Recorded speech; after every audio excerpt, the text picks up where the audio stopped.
Hey guys, it's me Ben.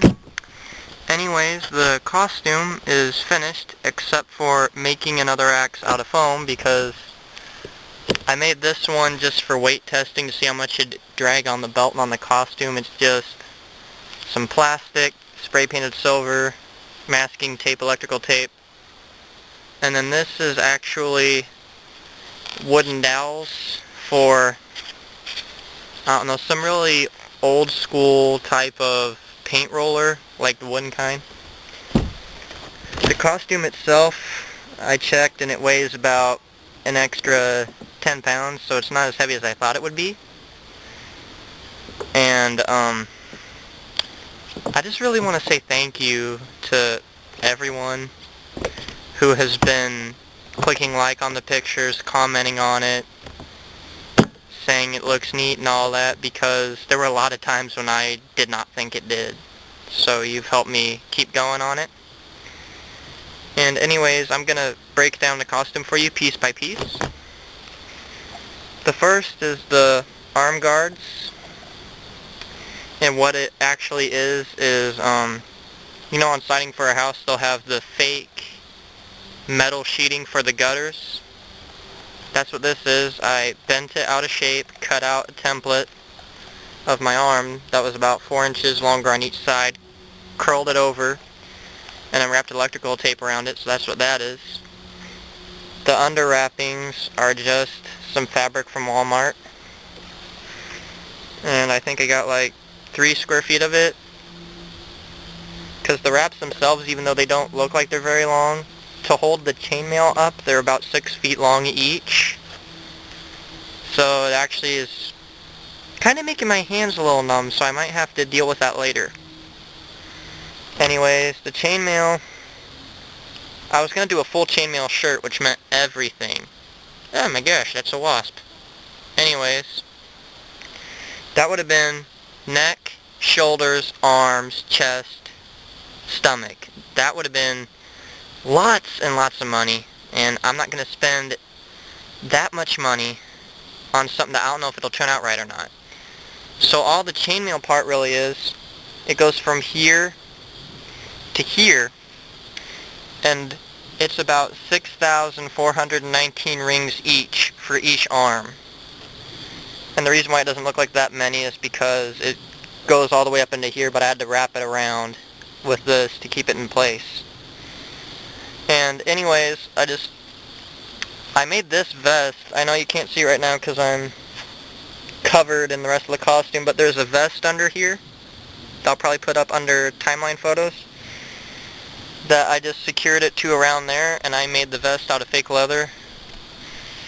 And it connects through there. So it's, I don't know how well you can see this, that's why I keep showing it. It's there. And it's there.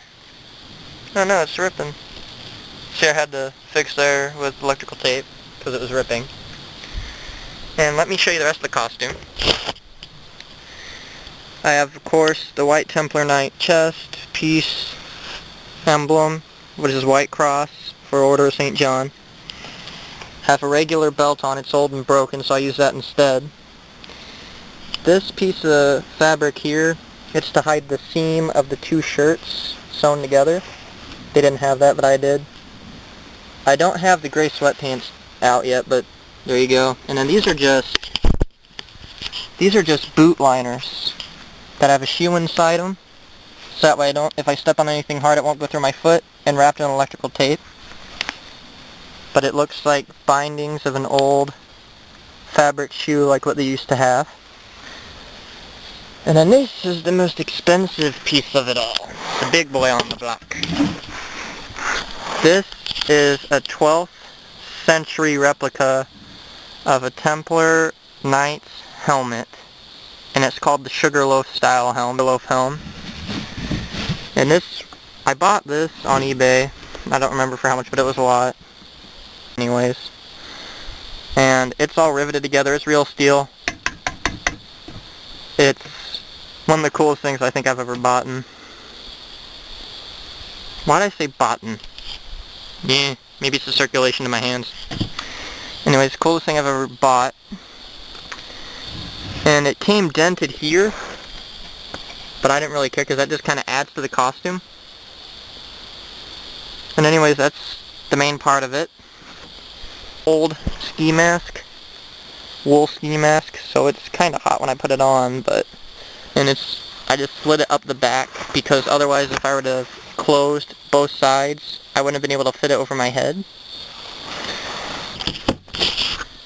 That's pretty much the costume, all the pieces of it. And like I said, I need the gray sweatpants, and I'm gonna make an axe out of foam in case anyone tries to take it from me. Because I'm planning on going to the Kansas City Renaissance Festival and doing some Halloween costume contests. But, you know, I really don't want anybody taking this from me and starting to swing it around and hurt someone. So I'm going to make another one out of styrofoam, carve it out of there, paint it and everything, make it look real. So that way, even if they do take it from me and they hit someone, it won't hurt them. And most likely, it'll probably break. But that doesn't matter because I'll have spares with me. And, this has been one of the things I've always wanted to do is try making an actual knight costume with actual metals and fabrics instead of cardboard like 2 years ago with the silver dude with the red dragon on his chest. I don't remember.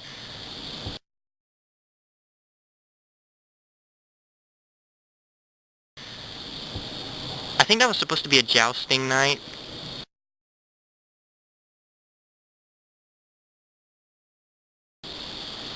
And that thing was uncomfortable to wear. I had brad pins sticking in it, so they were sticking in my skin. Wasn't good, but this thing is comfortable. Anyways, enough of my babbling. Let me put all this on, move around it a little bit for you so you guys can see it. Hey there. Let's see how this thing works moving around. I mean, I've test fitted it several times, but that's been it. Move the arms back, forward, about that far up and down, side to side about that much. Comes to my head, I can go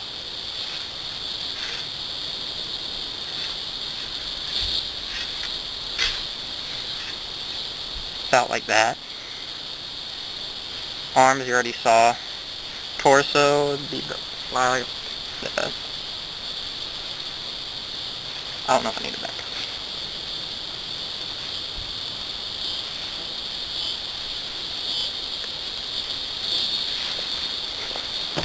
That's about as many things I can think of for movement. I know I'm weird. Get used to it. Or get. Okay, so that's pretty much everything for it. And that's pretty much everything I can think of to show you guys. Except I will be able to take some pictures on my sister's horse because she's awesome at letting me do stuff like that. And yeah. Anyways, thank you all for watching. And yeah.